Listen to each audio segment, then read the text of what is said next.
بسم اللہ الرحمن الرحیم۔ السلام علیکم ورحمۃ اللہ وبرکاتہ۔ محترم دوستو، آج کی ویڈیو میں زمانہ جاہلیت میں ادا کیے جانے والے حج کی مکمل تفصیلات آپ کو بتائیں گے کہ حج کے دوران یہ لوگ کیا کچھ کرتے تھے اور حج سے جڑی رسومات اور عبادات کیا تھیں۔ حج کے دوران یہ لوگ اپنے بتوں کو کیسے پکارتے تھے اور حج کے علاوہ دیگر کون سی وہ رسومات اور عبادات تھیں زمانہ جاہلیت کی جن کا دین اسلام نے سرے سے خاتمہ فرما دیا۔ محترم دوستو، تاریخ کے مطالعہ سے معلوم ہوتا ہے کہ باقاعدہ سلسلہ حج کا آغاز بعثت نبوی صلی اللہ علیہ وسلم سے 3000 سال قبل ہوا، اور یہ کسی نہ کسی شکل میں حضور نبی کریم صلی اللہ علیہ وسلم کی آمد تک جاری رہا، لیکن وقت گزرنے کے ساتھ ساتھ حضرت ابراہیم علیہ السلام کے مقرر کردہ حج کے طریقوں میں تحریف اور تبدیلی کی جانے لگی۔ ان کی حیت پے در پے تبدیلیوں کے عمل سے مسخ ہوتی چلی گئی اور بالآخر ایسی بے بنیاد رسموں کی صورت اختیار کر گئی جو کہ حضرت ابراہیم علیہ السلام کی تعلیمات کی روح سے قطعاً مختلف تھی۔ قرآن حکیم نے متعدد مقامات پر ان تحریفات کا ذکر کیا ہے۔ محترم دوستو، زمانہ جاہلیت کی رسوم میں ایک رسم جسے جاہل عربوں نے اپنے ہاں بطور خاص رواج دے رکھا تھا، احرام باندھنے سے متعلق تھی۔ اہل عرب جب حج کے ارادے سے احرام باندھ لیتے تو وہ اپنے گھر میں نہ صرف اصل دروازوں یعنی سامنے کے مرکزی دروازے سے داخل ہونا حرام قرار دیتے تھے، بلکہ عقبی دیوار پھلانگ کر یا پچھواڑے میں کسی کھڑکی یا روشن دان کے راستے سے گھر کے اندر داخل ہوتے اور اپنے اس فعل کو مناسک حج کا حصہ اور عبادت تصور کرتے تھے۔ قرآن کریم فرقان حمید نے اس مضحکہ خیز اور بلا جواز رسم کے بارے میں واضح طور پر ارشاد فرمایا کہ اس میں کسی قسم کی نیکی کا کوئی تصور نہیں ہے۔ چنانچہ اللہ تبارک و تعالی نے ارشاد فرمایا، اور یہ کوئی نیکی نہیں کہ تم حالت احرام میں گھروں میں ان کی پشت کی طرف سے آؤ، بلکہ نیکی تو ایسی الٹی رسموں کی بجائے پرہیزگاری اختیار کرنا ہے۔ دوستو، اللہ تبارک و تعالیٰ کے فرمان کی روح سے نیکی تو اللہ کے ہاں تقوی کا نام ہے، اور گھر کی عقبی دیواروں کو پھاند کر اندر داخل ہونا محض توہمات کے ذیل میں آتا ہے جو نیکی کے کسی تصور سے ہرگز تعلق نہیں رکھتا۔ قرآن مجید فرقان حمید نے اس طرح نیکی کا اصل اصول بیان فرما کر ان بےہودہ اور لغو رسوم کا ہمیشہ کے لیے خاتمہ فرمایا۔ دوستو، یاد رہے کہ زمانہ جاہلیت کے عربوں کے آباء و اجداد دین حنیف کے پیروکار ہو گزرے تھے، مگر ان کی نفسانی خواہشات اور توہم پرستی انہیں گمراہی کی جانب ہانک لے گئی تھی، جس کے نتیجے میں ان کے مذہبی افکار پراگندہ ہوئے تو انہوں نے بت بنائے، عبادت کے انداز بدلے، رسموں کا اختراع کیا۔ اس طرح خود ساختہ معبودوں کی عبادات کی رسوم و رواج ان کے معاشرے میں سرایت کرتے چلے گئے۔ فطری طور پر انسان کو جو طہارت و نفاست یعنی اعمال فطرت عطا کی گئی تھی، جاہلیت کے زمانہ میں عرب بھی ان پر پابند تھے، جیسا کہ کلی کرنا، ناک صاف کرنا، مونچھیں تراشنا، ناخن تراشنا، استنجا کرنا، مسواک کرنا وغیرہ، جو وہ باقاعدگی کے ساتھ کرتے، بلکہ مرنے والے افراد کی میت کو بھی غسل دیتے اور کفن پہنا کر جنازہ کی نماز بھی ادا کرتے تھے، اگرچہ ان کی نماز مختلف تھی۔ اسی طرح روزے رکھتے اور حج بھی کرتے تھے، مگر ان تمام عبادات کو اصلی صورت سے مسخ کر ایک نئی اور گمراہ ترین رسومات کا سلسلہ شروع کر دیا۔ دوستو، عرب زمانہ جاہلیت میں حج کرتے اور احرام باندھتے تھے۔ حج کی ادائیگی کے معاملہ میں ان کے طبقات تھے، جنہیں اگر مذہبی طبقات یا حج کے روایتی طبقات کہا جائے تو مناسب ہوگا۔ اس کی وجہ ان کا مراسم حج کی ادائیگی میں اختلاف ہے۔ اس اعتبار سے کئی مورخین نے ان کے 2 طبقات بیان کیے، مگر تحقیق سے معلوم ہوتا ہے کہ ان کے 3 گروہ تھے۔ نمبر 1 حمص، نمبر 2 حلہ اور نمبر 3 طلس۔ محترم دوستو، حمص کے سرکردہ قبائل میں کنانہ، خزاعہ، قریش سے پیدا ہونے والے تمام عرب قبائل تھے۔ مکہ کے آس پاس قیام پذیر ہونے کی بنا پر عامر بن منات بن کنانہ، ثقیف، عدوان سب حمص قبائل میں شامل تھے۔ ان حمصیوں کے حج کے دوران کچھ خاص رسمیں ہوا کرتی تھیں، چنانچہ حج کے موسم میں حمصیوں کے اعمال کے ضمن میں امام ارزقی فرماتے ہیں، قریش اور وہ قبائل جن میں قریش نے اپنی عورتوں کو بیاہ ہوا تھا، اور جو ان کے حلیف اور مددگار تھے، مثلا بنی ثقیف، بنی لیس، بنو بکر، بنو کنانہ، بنی جدیلہ، بنی خزاعہ اور بنی عامر وغیرہ۔ انہیں حمس کہا جاتا تھا۔ ان لوگوں کو الحمس اس لیے کہا جاتا تھا کہ انہوں نے اپنے اوپر کچھ بے جا پابندیاں عائد کر رکھی تھیں اور انہیں دینی شعائر کا درجہ دے رکھا تھا۔ چنانچہ یہ لوگ احرام باندھنے کے بعد اپنے لیے گوشت، گھی اور پنیر کو حرام سمجھتے تھے۔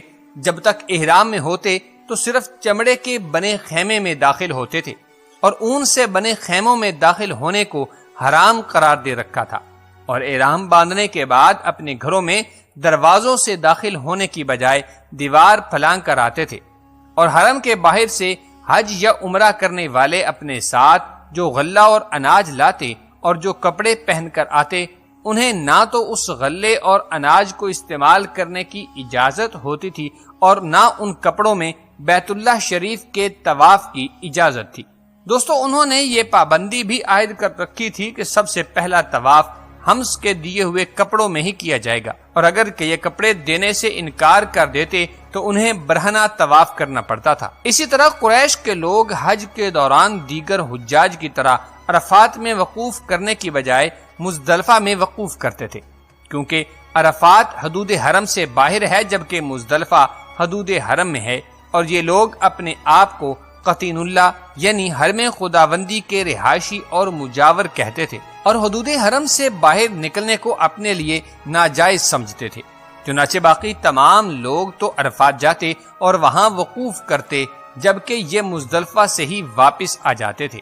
انہی ہم سوالوں کے لیے اللہ تبارک و تعالی نے یہ آیت نازل فرمائی تھی۔ ترجمہ: پھر تم وہیں عرفات سے واپس آؤ جہاں سے تمام لوگ واپس آتے ہیں، یعنی تم کوئی انوکھے اور لاڈلے نہیں ہو کہ باقی تمام لوگ عرفات میں وقوف کریں اور تم مزدلفہ میں رہو۔ باقی لوگوں کی طرح تمہارا وقوف بھی عرفات میں ہونا چاہیے، پھر وقوف عرفہ کے بعد تم مزدلفہ آؤ۔ یہ لوگ اہل حمس تھے جو زمانہ جاہلیت میں حج کے دوران مذکورہ مخصوص افعال مخصوص طریقوں سے سر انجام دیتے رہے تھے۔ جی دوستو، یہ تاریخ تھی حمس قبائل کے نظریات کی، مگر اب آپ کو دوسری قسم یعنی ہلہ کے عقائد و نظریات کے بارے میں بتاتے ہیں۔ عرب میں سے حمسیوں کے بعد مورخین کی عمومی رائے کے مطابق بقیہ قبائل ہلہ تھے، سوائے چند کے جن کو بعض مورخین نے طلس میں شامل کیا ہے۔ بہرحال اہل عرب کے ہلہ قبائل کا تذکرہ کرتے ہوئے صالح احمد علی لکھتے ہیں، ہلہ میں سارے تمیم ہیں سوائے یربو کے، اسی میں عدوان، حذیل بن مدرکہ اور بنو اسد وغیرہ شامل ہیں۔ اہل حمس کی طرح ان کے بھی اعمال حج مخصوص تھے جو مخصوص ایام و اوقات میں کیے جاتے تھے۔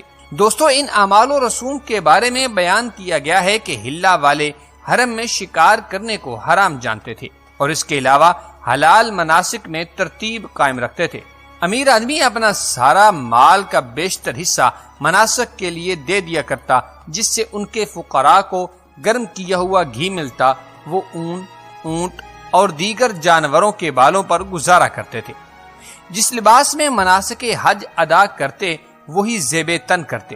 مناسک میں نیا لباس نہ پہنتے، گھروں اور حویلیوں میں دروازوں سے داخل نہیں ہوتے تھے۔ جب تک حالت احرام میں رہتے سایہ میں نہ جاتے، تیل کی مالش کرتے، گوشت کھاتے، اور یہ سب ایام مناسک میں بہت زیادہ ہوتا تھا۔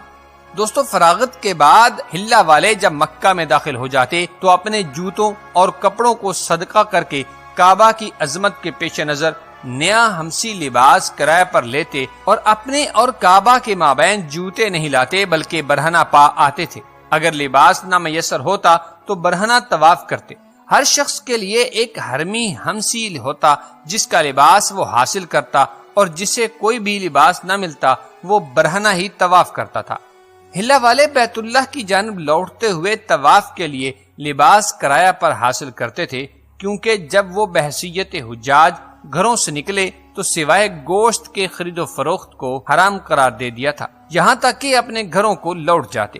ان کے احرام ہی کے متعلق منقول ہے کہ مرد و عورت اپنے پہلے حج کا طواف برہنہ ہو کر کرتے، پس عورت جب طواف کرتی تو اپنا ایک ہاتھ اپنی اگلی شرمگاہ پر اور دوسرا ہاتھ پچھلی شرمگاہ پر رکھ لیتی اور کہتی، آج جسم کا کچھ حصہ یا سارا ہی ننگا ہو جائے اور جو ننگا ہو جائے میں اسے جائز نہیں قرار دوں گی۔ دوستو یاد رہے کہ عربی قبائل میں بنی عامر وغیرہ کعبہ کا طواف برہنہ ہو کر کرتے تھے، مرد دن میں اور عورتیں رات میں طواف کرتی تھی۔ ناظرین گرامی، اب تک تو آپ نے زمانہ جاہلیت کی دو طبقات ہمس والے اور ہلہ قبائل کے حج کے عقائد و نظریات کے بارے میں جانا۔ اب ہم جانیں گے تیسرے طبقے تلس کے بارے میں۔ دوستو تلس عرب میں سے ہمسیوں کو علیحدہ کرنے کے بعد مورخین کی عمومی رائے کے مطابق ہونا یہ چاہیے کہ بقیہ تمام قبائل ہلہ شمار ہوں، مگر محمد بن حبیب نے اس قسم میں ایک تیسری قسم تلس کا اضافہ کیا۔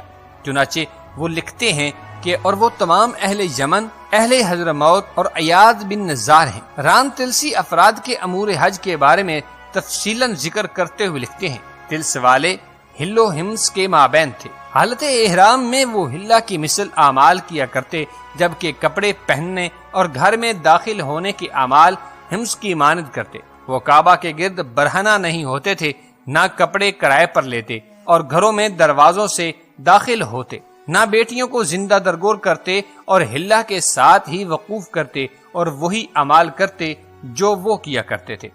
دوستو زمانہ جاہلیت میں وہ حج و عمرہ ادا کرتے ہوئے تلبیہ بھی کہا کرتے تھے، لیکن بعض قبائل نے اس تلبیہ میں ایسے الفاظ اپنی طرف سے بڑھا دیے جس سے عقیدہ توحید مسخ ہو کر رہ گیا تھا۔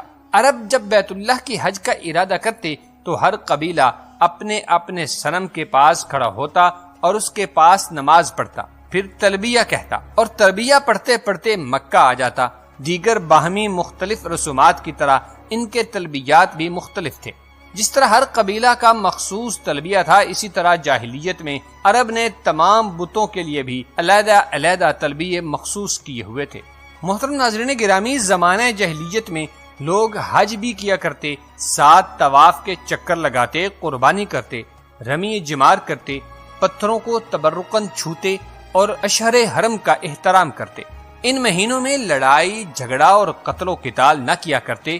اہل قریش اور دوسرے عرب جب حج کے لیے کعبہ میں آتے تو ہبل صنم کے پاس اپنے کاموں میں مشورہ لینے آتے اور پانسے کے تیر پھینکتے تھے۔ ان مقامات مقدسہ اور ان صنم قدوں اور بت قدوں کا لوگ حج کرتے اور ان کے پاس میلے لگاتے تھے۔ ہر سال کے مہینے مقرر تھے جن میں جنگ و قتال کی ممانعت تھی۔ یہ حرام کے مہینے کہلاتے تھے اور انہیں میں حج کرتے تھے۔ حج کے لیے دور دور سے لوگ آتے۔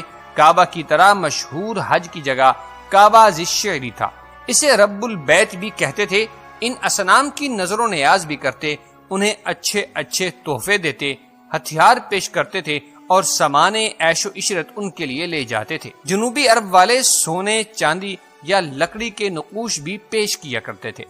دوستو عربوں کے دور جاہلیت کی ایک اور رسم حج اور عمرہ کے متعلق تھی۔ ان کا عقیدہ تھا کہ ایک ہی سفر میں حج اور عمرہ کی ادائیگی یکجا نہیں ہو سکتی۔ اس غلط عقیدے کی بنا پر انہوں نے حج اور عمرہ کے لیے الگ الگ مہینے مقرر کر رکھے تھے، جس کے لیے وہ جدا جدا سفر اختیار کرتے۔ اس سے دور دراز کی مسافت طے کر کے آنے والوں لوگوں کو دشواری کا سامنا کرنا پڑتا تھا۔ دوستو اسلام کی آمد کے بعد اس خود ساختہ رسم کو منسوخ کر دیا گیا اور ایک ہی سفر میں حج اور عمرہ کرنے کی ہر ایک کو اجازت مل گئی۔ قرآن کریم فرقان حمید میں ارشاد فرمایا گیا، فمن حج البیت او اعتمر فلا جناح علیہ ان یطوف بہما۔ ترجمہ، چنانچہ جو شخص بیت اللہ کا حج یا عمرہ کرے تو اس پر کوئی گناہ نہیں کہ ان دونوں کے درمیان چکر لگائے۔ دوستو جاہلیت کے دور میں حج کے دوران ایک اور بات بھی ہوتی تھی کہ صفا اور مروہ کی سعی سارے حاجی نہیں کیا کرتے تھے، اسے صرف قریش کے لیے مخصوص سمجھا جاتا تھا۔ قریش اور ان کے حلیف قبائل بیت اللہ کے طواف کے بعد صفا اور مروہ کی سعی کرتے تھے، جبکہ دوسرے قبائل جن میں انصار مدینہ کے دونوں قبیلے اوس اور خزرج بھی شامل ہیں، طواف کعبہ کے بعد اپنے اپنے بت خانوں کا رخ کرتے۔ ان کا کہنا تھا کہ صفا اور مروہ کی سعی صرف قریش کے لیے ہے، اس لیے کہ جس خاتون یعنی حضرت بی بی ہاجرہ سلام اللہ علیہا کی سنت کے طور پر یہ سعی کی جاتی ہے وہ قریش کی ماں تھی۔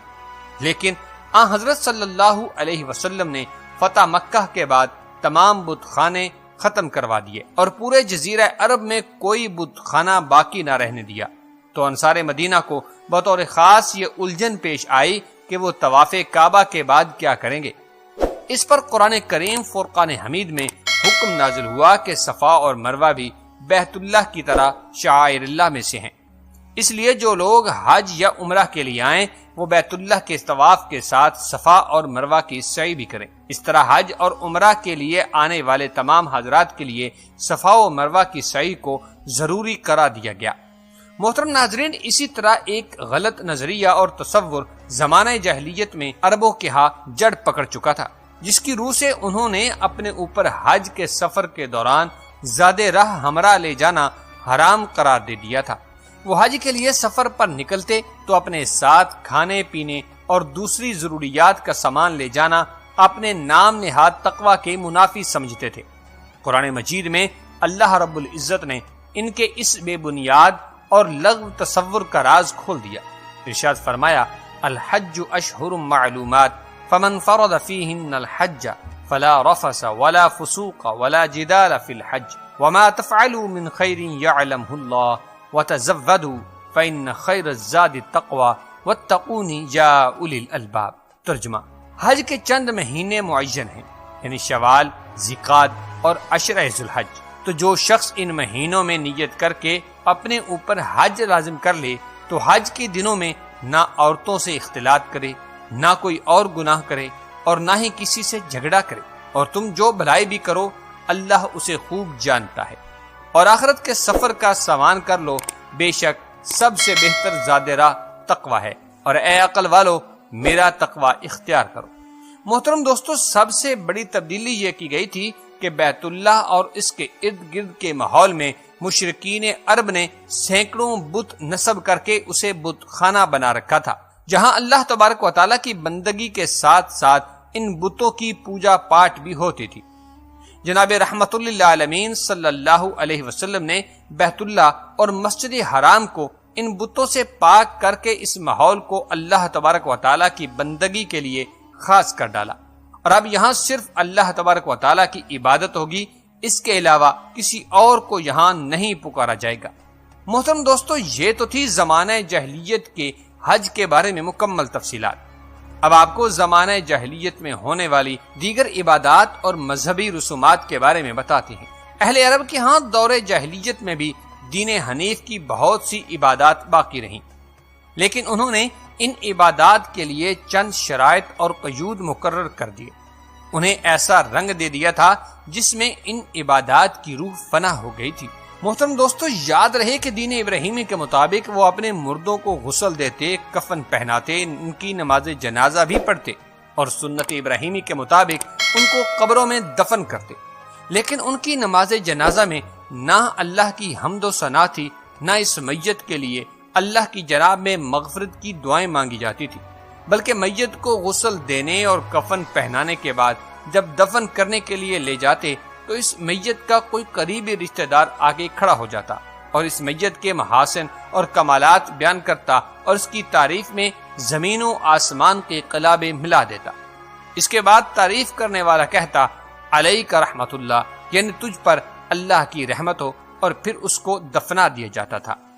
دوستو، زمانہ جاہلیت کی ایک رسم یہ بھی تھی کہ جب کوئی شخص سفر پر جاتا تو ایک دھاگا کسی درخت کی ٹہنی کے ساتھ باندھ دیتا یا اس کے تنے کے ارد گرد لپیٹ دیتا، پھر جب سفر سے واپس آتا تو اس دھاگے کو دیکھتا، اگر وہ صحیح سلامت ہوتا تو وہ سمجھتا کہ اس کی بیوی نے اس کی غیر حاضری میں کوئی خیانت نہیں کی، اور اگر وہ اسے ٹوٹا ہوا پاتا تو خیال کرتا کہ اس کی بیوی نے اس کی غیر حاضری میں بدکاری کا ارتکاب کیا ہے۔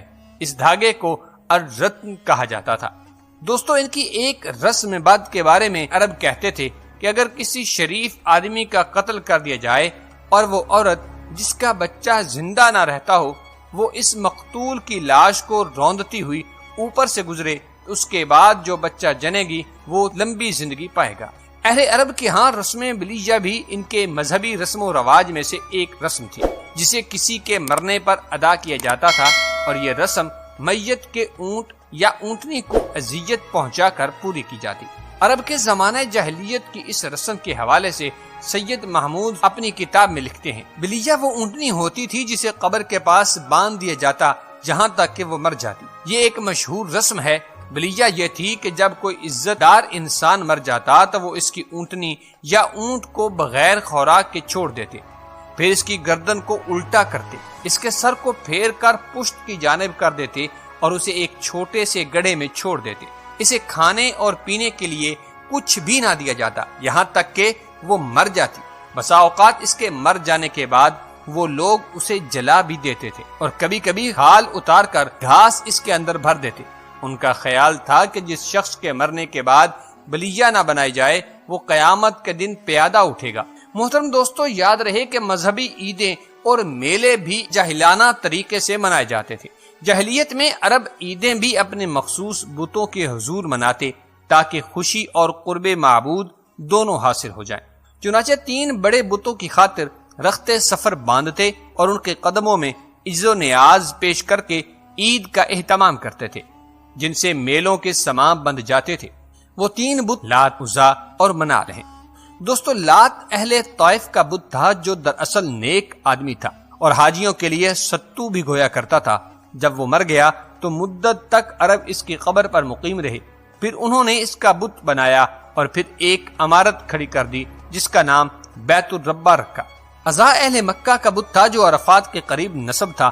وہاں ایک درخت بھی تھا جس کے پاس اہل مکہ جانور ذبح کیا کرتے اور دعائیں مانگا کرتے تھے۔ منات اہل مدینہ کا بت تھا۔ اللہ کے ساتھ شرک کرتے ہوئے وہ اس کے لیے احرام باندھا کرتے تھے۔ دوستو، یہ بت مکے اور مدینے کے درمیان ساحل کی جہت سے قدید پہاڑ کے بالمقابل تھا۔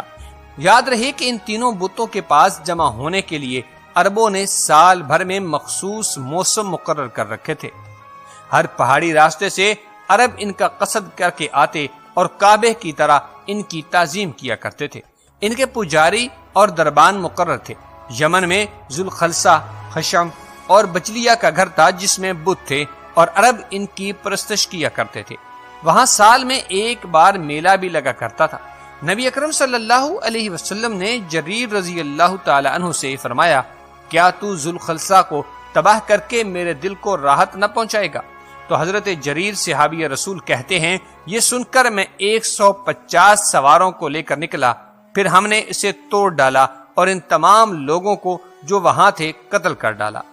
دوستو، اہل عرب میں زمانہ جاہلیت میں مختلف انواع کی طور طریقے، رسم و رواج اور عادات و اطوار رائج تھی جو نسل در نسل آباء و اجداد کی اتباع اور پیروی میں رواج پذیر ہوتی رہیں۔